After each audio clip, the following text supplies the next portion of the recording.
Welcome back to the SportsMax Zone. We turn our attention now to horse racing as a highly anticipated Visit Barbados Derby that is slated for Tuesday, the 1st of August at the Garrison Savannah. The event represents the third and final leg of the Barbados Triple Crown Series and will feature other events, including the Barbados Trophy, Pride of Barbados Trophy, the St. Lawrence Gap and the Kadooment Sprint, along with the main event, the 10 furlong Visit Barbados Derby. Your home of champions, SportsMax, will bring you live coverage on SportsMax 2.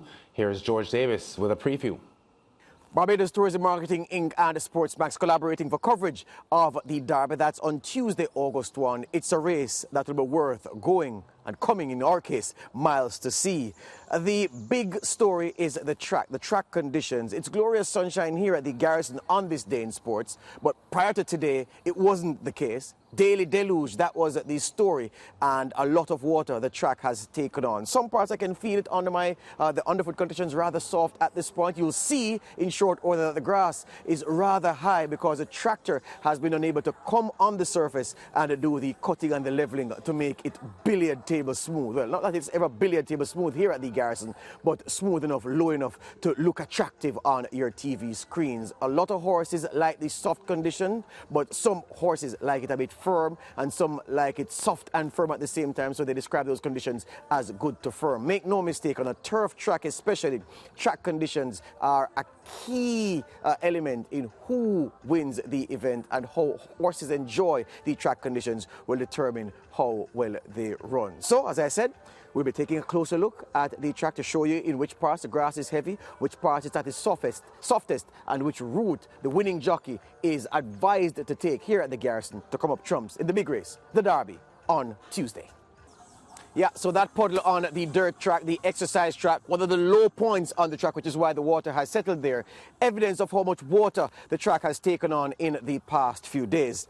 And I'm right, I'm in the home stretch, the most important furlong here at the Garrison, regardless of the distance of the race. I'm just inside the final furlong, the final 200 meters. And I don't have to go far down to find the mud, yeah?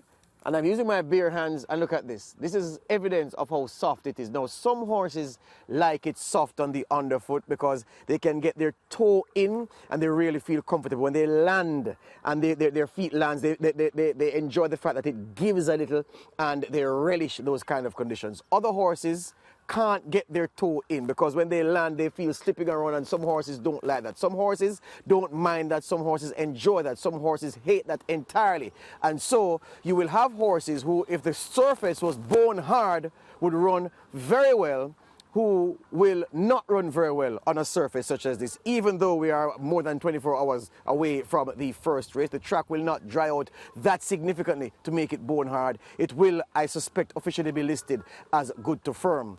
Horses are very, very finicky creatures, very funny, and some like the going soft, some like it firm, some like it good to firm, and it's just about the track condition on the day. We spoke to some trainers yesterday who said that based on how their horses have trended since their racing career started, a couple of them said, well, I'd like good to firm conditions. Others said, well, you know, I'd like if the going was soft, and even others said, well, I want it firm all the way through because my horse acts best on firm ground. And yesterday, when we went to Pebbles Beach and we were watching the horsemen giving their horses the final preparation for the Garrison Savannah test, the argument about the ground was raging then because they were wondering what kind of ground they would have gotten given the water that the track has taken on. So it's a track report here ahead of the Derby on August 1. SportsMax and BTMI combining for excellent coverage of the Derby, we're guaranteeing.